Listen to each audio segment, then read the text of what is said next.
Hello, everybody. Welcome to this free sample class. Here we go. I'm Alex from E2 Language. Nice to have you with me. If you can see me and hear me clearly, please say hello or yes in the chat box. I'm typing hello now.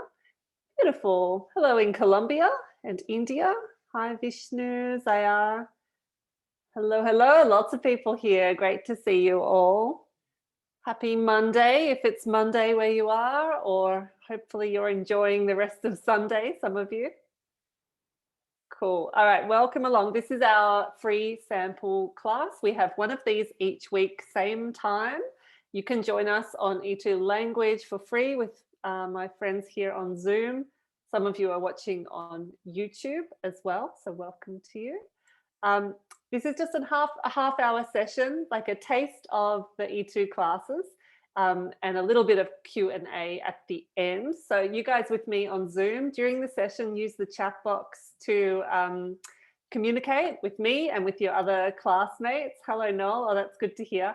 And if you're on Zoom, there's a chat feature there as well, which you can participate in. But I'm checking Zoom rather than YouTube. So next time you can join me here. Let's get started straight into it today. Okay, so this is a listening sample class. Our listening class is usually on Friday here at E2. Those of you on Zoom, just check your chat box settings. It should be open to all panelists and attendees. Just double check that. There we go. We're going to do a quick welcome. That's happening now. Listening overview about the test. We'll do a quick practice together. We're going to look today at questions and also the script to really zoom in on those problem areas. Q&A at the end, 30 minutes. Mazen, oh, good luck. Your test is coming up. So YouTubers, next time e2language.com, make a free account. When you log in, there's a calendar. You click on sample class to sign up. That's it. Really, really simple. This is our live class calendar for this week. If you're new to E2 or if you want to join today, after this class, coming up in about 2 hours, we have our new member welcome. So in this session, I show you all around E2 Language platform. So where to find the course materials, how to sign up for live classes, how to book one-on-one tutorials, how to get feedback. All of that's in the new member welcome. And then the rest of the week, we study. You can come to as many classes as you want if you're a paid member. If you're a free member, we usually have about 2 or 3 free classes per week. I'll come back to that at the end. Let's get straight into IELTS listening. The basics. Okay, so first of all, how many minutes approximately is the test? How many questions and how many parts? Type away. Good, so we're talking about listening here. That's right. So it's about 30 minutes, give or take. Questions, always 40 questions. And always 4 parts to the test. That's right. So a few things to keep in mind. You hear the audio how many times? Yeah, only once. You hear the audio once. And at the end of the test, in the paper delivered test, you get some extra time. How many minutes? Yeah, so on the paper delivered test, you have an extra 10 minutes at the end. During that time, you put all your answers from the question sheet where you've been making notes and drawing onto the official answer sheet. So they give you plenty of time to do that. In the computer delivered test, that's right, Giuseppe, you got it 2 minutes because you don't need to transfer. So 2 minutes is plenty. And during the test, there are little breaks all the time, like 30 seconds here, 30 seconds there. Lots of time to read ahead and to check back as well. Capital letters, all capitals is okay on the paper delivered test, but on the computer delivered test, you shouldn't type in all capitals. So follow convention. Now the 4 parts of the test. Part 1 is always a conversation between how many people? Gayatri, Hugo, yes, always between 2 people in part 1. Part 2 is a talk given by one person. These are just everyday kind of social or community situations. Then on to part 3, it's a conversation. How many people? So it's actually usually 2, sometimes 3, maximum 4. But actually, I've never heard 4, but the website says maximum 4. And part 4 is one person delivering what? Very good. A lecture. Yeah. And part 3 and 4 are always academic context. They're always set at university. So part 3 will be like students and a tutor, and part 4 will always be a professor giving an academic lecture. All right, today we're going to practice part 3. And part 3 is often, almost always, multiple choice or includes some multiple choice questions. Okay, how do you feel about multiple choice, guys? Confident? Good? All right. Confusing? Yeah, I think multiple choice is the most difficult type of question in listening. And it's just difficult because of the way the questions are designed. So we're going to look at that today. Now, multiple choice in listening, the thing to keep in mind, there are always, well, almost always 3 options, and you have to choose one of them. So one is correct, and the other 2, so let's say A and C, are incorrect. We call them distractors.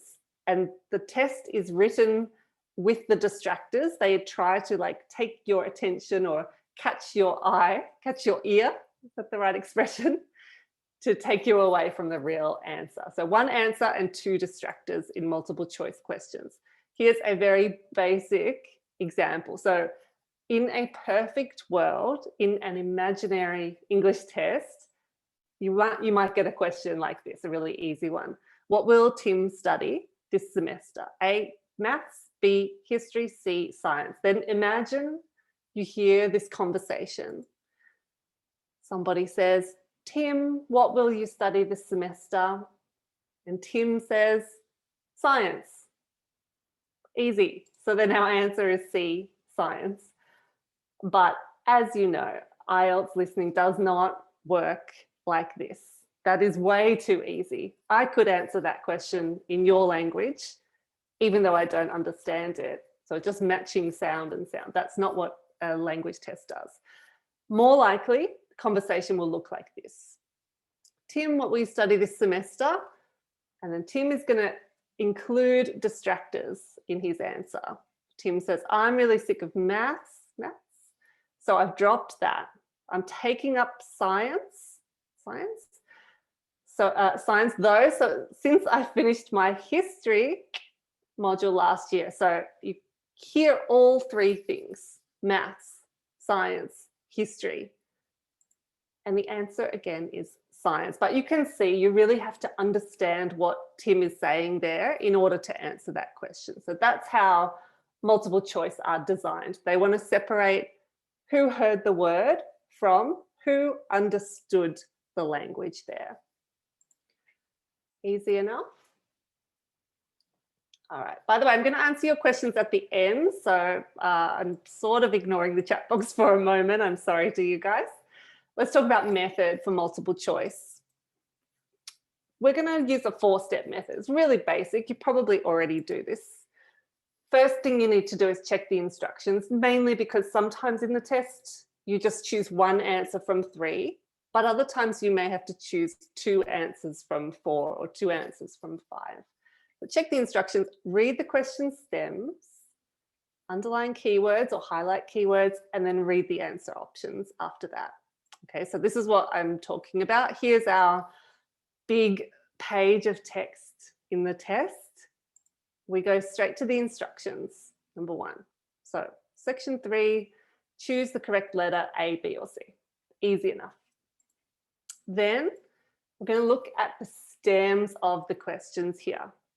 These are the stems. So not A, B, C, just the question or the half of a sentence here. Before the audio plays, read all of them if you can.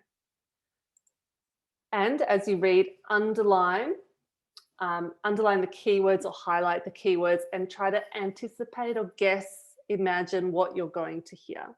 So 21, how did Jamie choose the topic for her presentation? I would underline how, choose, topic, presentation. Those are important words to me. You may underline something different. It doesn't really matter at all. How did she choose the topic for her presentation? 22, Jamie says that before this presentation, so I need to be listening for something that happened in the past here. 23, in relation to social media, the professor advises Jamie. What would you underline here? What's important, do you think? Good, yeah, advice, good. Social media, definitely, that's a good word to listen for. Yeah, and the professor, what does the professor say? So I would underline social media, professor advises, same as you guys. And 24, what does Jamie say about using technology in this presentation? Keywords. Computer delivered tests you can highlight on the screen. Okay, nice job. Thanks, guys. For me, Jamie, what does Jamie, not the professor, say about using technology in this presentation? Nice. Okay, so then if you have time, if you're still waiting for the audio to begin, then you can read ABC, but it's not really necessary. Sometimes reading ABC can overwhelm you, like give you too much information. So it's most important that you read the questions. The other thing is to expect distractors. So look at all the options, but it's not about matching vocabulary. Okay, so just always know that 2 of these options are designed as distractors. Okay, we're going to do question 1 together. I think I'm going to close the chat box for this one, so you're not distracted. So we're just going to listen to a little bit of this conversation. And the question here is, how did Jamie choose the topic for her presentation? A, she saw a film. B, the issue has been in the media recently. Or C, one of her parents is an expert on it. Okay, so we're going to have 1 answer and 2 distractions. Let's go. So I want you to listen to the whole thing before you make up your mind here. Here we go. Hi Jamie, thanks for coming in today. And let me start by saying well done on a really great presentation. Oh, thank you. I was actually very impressed with the class overall, and I could see you'd put in a lot of work. I sure did, but I must say it was surprisingly enjoyable. That's good. Now, your topic was genetically modified food and the controversies surrounding it on both sides of the political divide. That's right. So, how did you come to settle on this topic? Was it because of all the articles about GM food in the papers recently? I actually felt like the issue has dropped out of the public consciousness lately. I haven't seen an article on it in the mainstream media for a long time. I do remember that my dad used to get so furious reading all about the plans to expand GM crops and imports. I see. When I saw that movie by the naturalist, I forget his name, the soil expert, I guess that's when I really got interested, and my presentation just flowed from there. Yes, I know the one. It won several awards. So did you know much about GM food prior to your research? Okay, I'm watching the chat box fly with that 99.9% correct answers. Okay, here comes the script. Let's have a look here. So the professor says, how did you come to settle on this topic? Was it because of all the articles about GM in the papers recently? Now, this is our signpost language. So the speaker will always let you know the question is coming up, or let you know they're changing topic. So how did you come to settle on this topic? That's my signal. This is question 21 coming up. Jamie said, I felt like the issue has dropped out of the public consciousness lately. I haven't seen an article on it in the mainstream media for a long time. So when you hear that, you can eliminate one of those options, right? Was it because of the articles in the paper? She said, I haven't seen anything in the mainstream media for a long time. So B, you can eliminate. I do remember that my dad used to get so furious reading about the plans to expand GM crops and imports. So her dad, this is my trigger word, I guess. Okay, parents, and you're exactly right there, Carly. My dad used to get furious Was her dad an expert on it? Were her parents experts on it? One of them? Doesn't say that, just says he used to get angry, but we don't know if he was an expert. So that leaves A. And then she goes on to say, when I saw the movie by the naturalist, I forget his name, that's when I got really interested and my presentation flowed from there. So almost all of you were correct. It was A. She saw a film about it. 1 point, I think, to everyone, basically. Well done, a good start. So you can see from this little bit of script how the question writers work. You know, they're not trying to trick you, but they're trying to check that you understand the language, you understand what they're talking about. All right, so now on to the other questions. Here we go. We've done 21, but we're going to listen to it again. But now I want you to do 22, 23, 24. So Jamie says before this presentation, in relation to social media, the professor advises Jamie to. What does Jamie say about using technology in this presentation? I'm going to give you about 20 seconds to read all the options, and then I'm going to push play. Okay, so 20 seconds just to read, and then we'll play.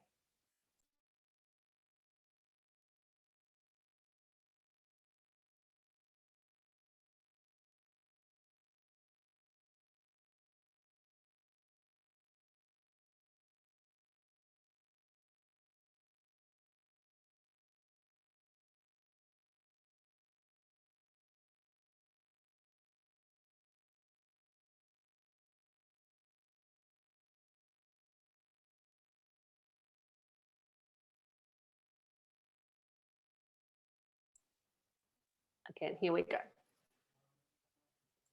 Hi, Jamie. Thanks for coming in today. And let me start by saying well done on a really great presentation. Oh, thank you. I was actually very impressed with the class overall, and I could see you'd put in a lot of work. I sure did, but I must say it was surprisingly enjoyable. That's good. Now, your topic was genetically modified food and the controversy surrounding it on both sides of the political divide. That's right. So, how did you come to settle on this topic? Was it because of all the articles about GM food in the papers recently? I actually felt like the issue has dropped out of the public consciousness lately. I haven't seen an article on it in the mainstream media for a long time.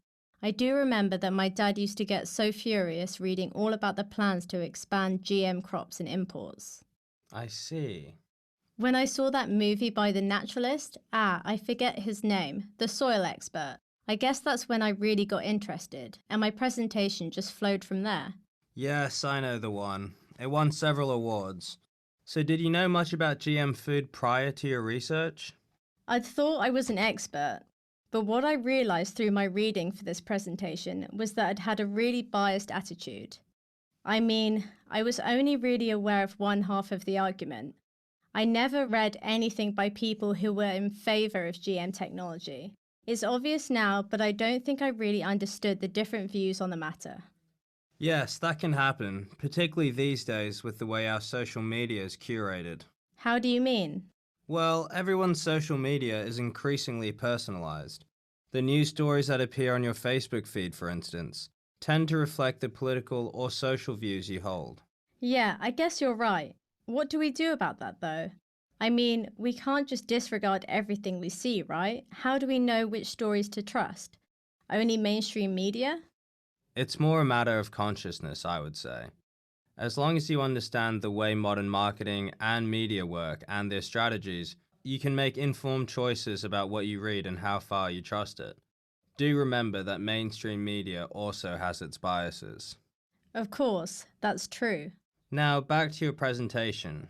I made notes which I'll send through with your final grade, but I'm interested to know how you feel about it. Were there any areas that you were disappointed in? I know you'd been anxious about the technology side of things. I was. Last time I did a presentation for my history subject, it was a disaster. How so? I think I was just way too ambitious with the tech on that occasion. I had moving graphics and audio and video, and in the end, it just distracted from what I really wanted to say. That certainly wasn't the case this time, though. No, I think that's what I'm unhappy about. I was so put off by the previous experience that I went for just bare bones this time. It was very rudimentary, really. I wish I'd aimed a bit higher. Well, that's something to keep in mind for next time. Yeah, a good lesson, I guess. All right. Thank you, everybody, sharing your answers. And we're looking pretty good. Okay, I'm going to open up the chat box now. Thank you. There we go. So let's check the answers with the scripts, a little bit slower. I'm sorry, but it's valuable. So question 22, Jamie says before this presentation, she was indifferent. What does this mean? She was indifferent. What's another way to say that?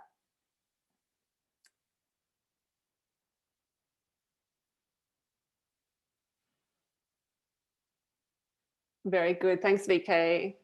And Dorothy, yeah, neutral, doesn't really mind either way, no strong feelings about it. So indifferent, she was strongly in favor of GM, or she knew only one side of the argument. Okay, so they said, Professor said, I know the one, it won awards. Did you know much about GM food prior to your research? Here is our signpost prior to your research before this presentation. I'd thought I was an expert, but what I realized through my reading for this presentation was that I'd had a really biased attitude, one-sided. I mean, I was only really aware of one half of the argument. I never read anything by people who were in favor of GM technology. It's obvious now, but I don't think I really understood the different views on the matter. Okay, lots of distractors happening there. So she was strongly in favor. She says, I've never read anything by people who were in favor of it. And different views, this is maybe a little distractor for indifferent. These are distractors. We can eliminate A. She wasn't indifferent, she was biased. And she was strongly in favor. No, she wasn't, because she never read anything about that side of the argument. That's right, so it's C. I had a really biased attitude. I was only aware of one half of the argument. She knew only one side of the argument. 1 point for you guys, well done. 23, in relation to social media, the professor advises Jamie to ignore articles with political messages, be aware of the techniques marketers use, only trust stories from the mainstream media. Lots of people saying B, a couple saying C. Okay. So he said, that can happen, particularly these days with the way our social media is curated. Let's turn this off. How do you mean? Well, everyone's social media is increasingly personalized. The news stories that appear on your Facebook feed, for instance, reflect blah, blah, blah. Here is our signpost, social media. Nothing there that really helped us. Jamie says, what do we do though? I mean, we can't just disregard everything we see, right? How do we know which stories to trust? Only mainstream media? Question. So this is all Jamie here, so nothing about the professor yet. The professor says it's more a matter of consciousness. I would say as long as you understand the way modern marketing and media work and their strategies, you can make informed choices about what you read, how far you trust it. Do remember that mainstream media also has its biases. Okay. So this one, distractor. This is Jamie asking a question, not the professor advising Jamie. So does the professor say ignore articles with political messages? No. Does the professor say you should only trust stories from the mainstream media? No, definitely not. You guys are spot on. It's B, understand the way modern marketing and media work and their strategies and make informed decisions. All right, is anyone sitting on 3 out of 3 at the moment? Very good. All right, so final one. Well done, guys. Final one. What does Jamie say about using technology in this presentation? Now, this one's a bit tricky because Jamie talks about this presentation and one from a while ago. So she found it harder than she expected. She should have been more ambitious. She felt it distracted from her message. Okay. Professor, now, were there any areas you were disappointed in? I know you had been anxious about the technology side of things. There's our signpost, technology. Jamie says, last time I did a presentation. So last time before this, it was a disaster.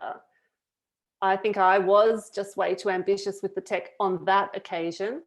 I had moving graphics and audio and video, and in the end, it distracted from what I really wanted to say. So this is Jamie talking about the presentation before this presentation. Okay, so these are distractors again. The professor says that certainly wasn't the case this time.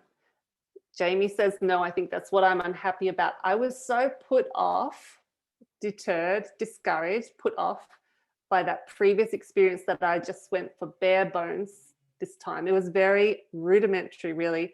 I wish I'd aimed a bit higher. Okay, so what's she saying there? A, it was harder than she'd expected. She should have been more ambitious.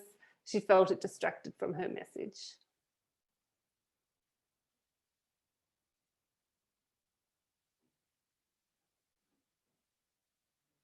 Okay, so still a bit of discussion in the chat box there. But this is, yeah, I think most of you got it. It was B. She should have been more ambitious. So it wasn't harder. The tech wasn't harder, but she went for a very basic tech. She says, I was really put off by the previous experience. I went for bare bones. That's like very, very basic, bare bones. It was very rudimentary, another word for basic. I wish I had aimed a bit higher. So I wish I had gone for something more ambitious. I wish I'd been more ambitious. So that one is B. Maybe that one was the most difficult question, I think.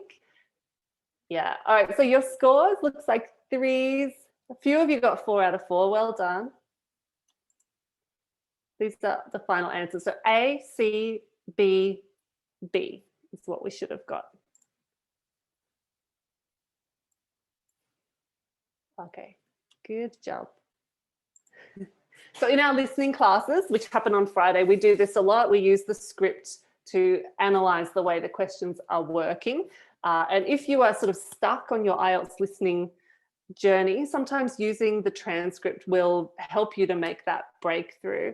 Because it might be that you just don't understand some of the words, or maybe you missed some of the tenses. So in that case, things like, I wish I had aimed a bit higher. When someone's speaking quickly, that can be difficult to catch. Now, vocab wise, did you see any unfamiliar vocabulary today?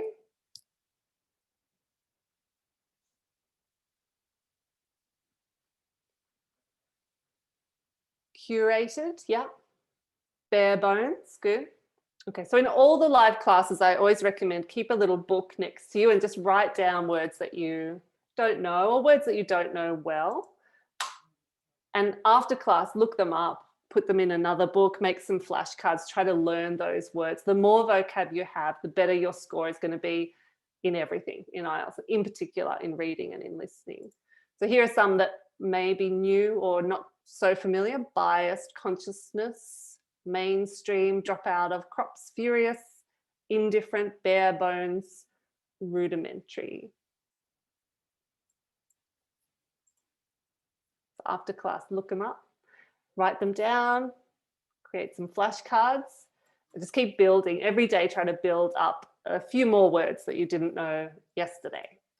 For more listening help, you can jump into the course. So the second button when you log in on E2 Language is academic or general, whatever you're enrolled in. Click on that and you'll go to the listening section, which has all the different listening question types. So multiple choice, maps, matching, all the different question types are in there. Plus there's some practice tests which are in the computer delivered format, 4 of those. And the topic toolkits have links to podcasts and videos as well to help build up your listening skills. Be sure to register for our complete listening class. Remember, this one today is just a sample short class with me, but Fridays we have 1 hour long. And recorded classes are kept as well. So you can see the last 2 weeks of all of our classes kept in this section here. Once again, this is the live class calendar. So listening class is coming up Friday. Also on Friday this month, we've got grammar for IELTS. Last week we did articles in this session. This week we are doing prepositions by popular demand. And you can also catch the last 2 weeks of the grammar class in your live class library. So grab a photo if you want of this one. Otherwise, those of you here on E2 with me, you know that all this information is on your calendar when you log in on E2 Language. And that is the end of our session. We're right on time today. So thank you for watching. If you're on YouTube, I look forward to seeing you here on E2 next time. Thank you for watching.